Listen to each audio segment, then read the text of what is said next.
মানে মোৰ ইচ্ছাই মনত মানে দুৰ্গা পূজাৰ প্ৰতি মোৰ এটা শক্তি পূজাৰ প্ৰতি এটা আসক্তি আছে সেইকাৰণে মই আদৰণি তোৰণখন বনাই দিছোঁ আৰু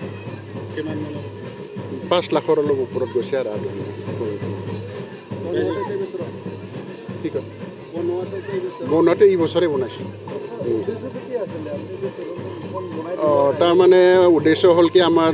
ৰাইজৰ মানে ব্যক্তিসকলে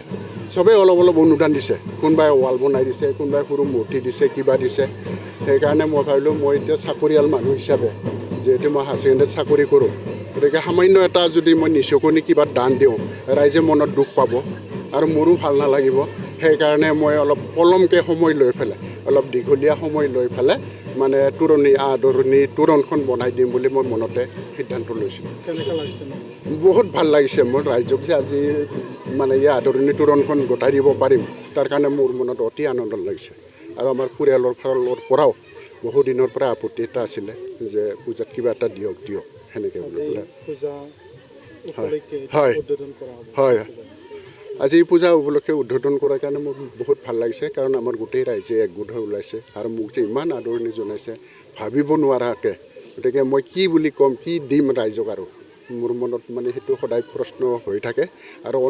অনাগত দিনত যদি কিবা পাৰোঁ মই সহায় নিশ্চয় কৰিম আমাৰ ৰাইজক নতুন প্ৰজন্মৰ কাৰণে এটা চিন হৈ থাকক আমাৰ গাঁওখনৰ কাৰণে এটা পৰিচয় হৈ থাকক সেইটো মই সদায় কামনা কৰোঁ এতিয়া ধৰক গেটটো দেখিলে মানুহে ক'ব যে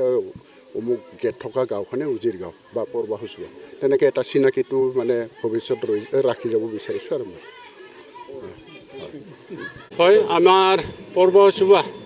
দুৰ্গা পূজা বা বাসন্তী পূজাৰ পৰিচালনা সমিতিৰ পৰা আপোনালোকলৈ শুভেচ্ছা থাকিল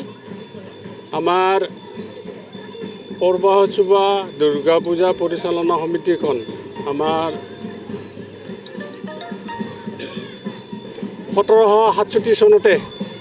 স্থাপিত হোৱা বুলি আমি ধাৰণা কৰিছোঁ কিন্তু আমাৰ যিসকল তীৰ্থযাত্ৰী আহিছে বিশিষ্ট ব্যক্তি আহিছে তেওঁলোকে আমাক কৈছে বহুত বছৰ আগত আপোনালোকৰ 5 বছৰ কম হোৱা নাই তথাপিতো আমি আজি 1767 চনতে এষ্টাব্লিছ হোৱা বুলি ধাৰণা কৰিছোঁ আৰু সেইটোকে লিপিবদ্ধ কৰি ৰাখিছোঁ এতিয়া আমাৰ দুৰ্গা পূজা আমি একাধিক্ৰমে পূৰ্বৰ পৰা পালন কৰি আহি থকা হৈছে আৰু বৰ্তমান আমি বাসন্তী পূজা একাধিক্ৰমে আগৰ পৰাই পালন কৰি থকা হৈছে আজি আমাৰ মহাষ্টমী পূজা এই মহাষ্টমী পূজাৰ আমি দ্বিতীয় কাৰ্যসূচী আজি যোৱাকালি আমাৰ মহাষ্টমী পূজা আজি মানে মহাষ্টমী অহাকালি আকৌ নৱমী পূজা আৰম্ভ হ'ব আমাৰ এতিয়া 3 দিনীয়া কাৰ্যসূচী আজি দ্বিতীয় কাৰ্যসূচী আৰু এই দ্বিতীয় কাৰ্যসূচীত আমাৰ জলায়ন প্ৰথম কাৰ্যসূচী দ্বিতীয়তে আমাৰ নৱপত্ৰিকা প্ৰৱেশ তাৰপিছত আমাৰ গেটৰ উদ্বোধন হ'ব আমাৰ বৰ্তমান আজি যিটো দুৰ্গা মন্দিৰৰ নামত যিটো গেট আদৰণি তোৰণ এই আদৰণি তোৰণটো আজি মানে আমাৰ দাতা শ্ৰী ভৱেন্দ্ৰ গুৰুদেৱে আমাক উৎসৰ্গা কৰিব আৰু এই উৎসৰ্গা কৰাৰ কাৰ্যসূচীক লৈ আমি বাসন্তী পূজাতে লোৱা হৈছে আৰু বাসন্তী পূজাখন আমি যিহেতু একাধিক্ৰমে লৈ থকা হৈছে সুবিধা অনুযায়ী আমি এই আদৰণি তোৰণখন আজি লোৱা হৈছে পূজাৰ উদ্দেশ্য আমি পূৰ্বৰ পৰাই যিহেতু পালন কৰি আহিছে আমি ভাবিছোঁ আমাৰ গাঁৱৰ মানুহবিলাকে কৈ আহিছে ভাবি আহিছে বা আমি চিন্তা চৰ্চাৰত এটা তাৎপৰ্য আছে এতিয়া আমি দৰ্শনাৰ্থী যদি দৰ্শন কৰি পেলাই কিবা যদি মানে মনৰ কামনা কৰিব বিচাৰে তেখেতসকলে প্ৰাপ্য এটা পোৱা